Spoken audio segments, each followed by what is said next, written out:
बन गई महासचिव समझा जिनके आने से पार्टी में गई और मजबूतियां चाह रहा था बहुत दिनों से हिंदुस्तानी जन समुदाय फिर तो में कांग्रेस पार्टी बहुत बड़ी ताकत बन जाए आ गई प्रियंका छा गई प्रियंका देश रहाए तुम्हें बुलाए आ गई प्रियंका छा गई प्रियंका।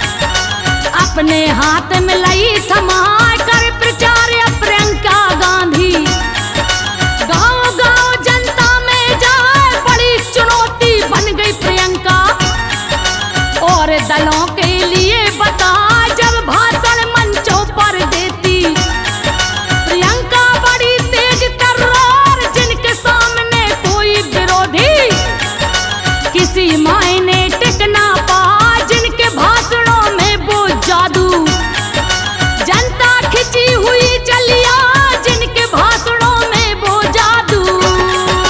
हाँ।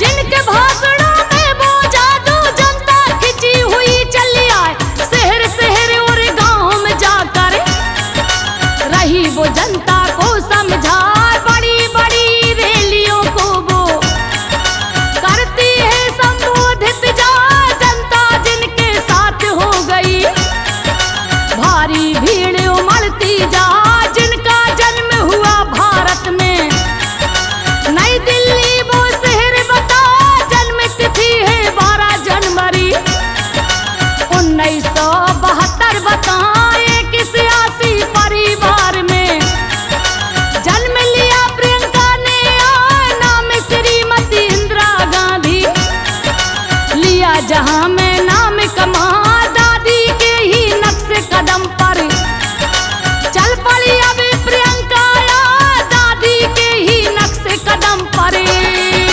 हाँ।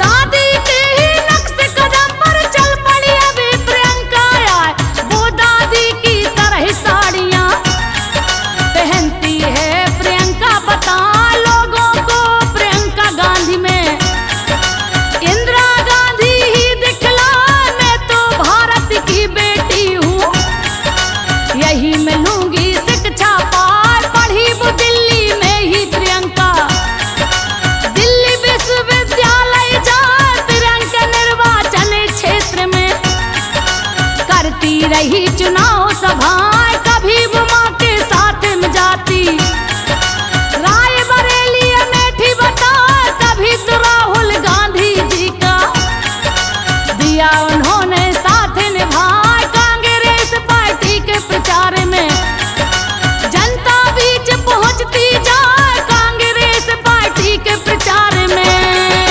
हाँ।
भी तुम पर आस लगाए, पहले मना किया प्रियंका ने, फिर कुछ सोच विचारा जा 2019 में प्रियंका 23 जनवरी को बतला उतर गई वो राजनीति में।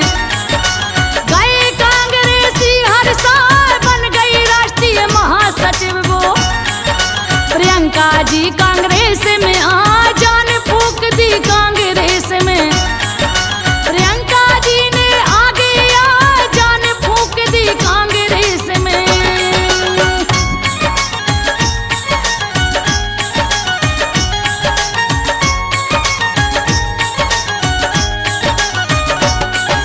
जान फूंक दी कांग्रेस में प्रियंका जी ने आगे आए, जनता की हमदर्द बन गई। वो कोरोना काल में आए गांव-गांव तक प्रियंका जी ने, फ्री बसें दीनी चलवाए, खुश हो गए मजदूर प्रवासी। मुफ्त दवाएं दी बंटवाए 32 सालों से ये यूपी। रही बड़ी बेहाल बता जातिवाद अपराध लूटने, लीनी अपनी जड़े जमा भ्रष्टाचार चरम सीमा पर पहुंच गया इस कदर बता, लोग हुए लाचार यहाँ पर। अपना दुखड़ा किसे सुनाए अब जनता को उम्मीदों की, किरण गई दीदी में दिखाए अब जनता को उम्मीदों की। हाँ।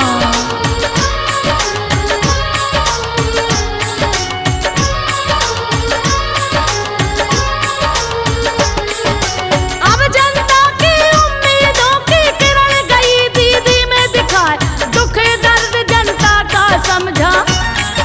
प्रियंका जी ने यहाँ पे आए किया बहुत संघर्ष उन्होंने, गांव-गांव शहरों में जाए सोनभद्र उन्नाव हाथरस, और आगरा भी गई जा लखीमपुर प्रयागराज में।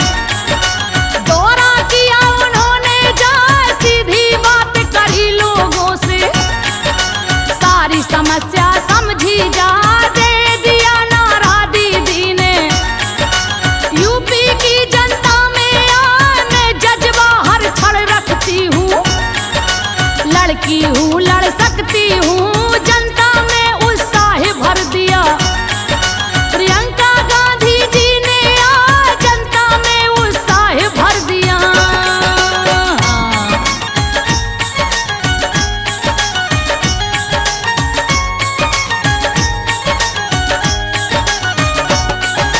जनता में उत्साह भर दिया, प्रियंका गांधी जी ने आए करती प्रचार प्रियंका गांधी। रही बोलो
बकाया माफ करार 25,000 रुपए धनराशि देंगे हर परिवार को, 20 लाख ठेकेदारों को, संविदा कर्मी साथ लगा देंगे हम सरकारी नौकरी, देंगे सब खुशहाल बना 10 लाख तक का हर कोई, लेगा मुफ्त इलाज कराए हम प्रदेश में नए विद्यालय, 75 दक्षता दे बनवाए हम प्रदेश में नए विद्यालय।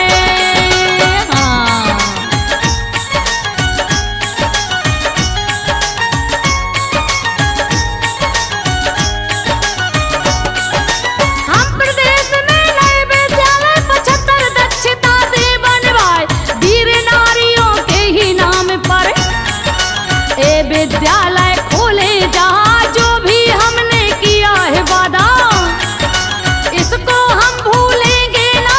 तुरुप का बेटी प्रियंका बन गई मैदान में, आ जनता खिंची चली आ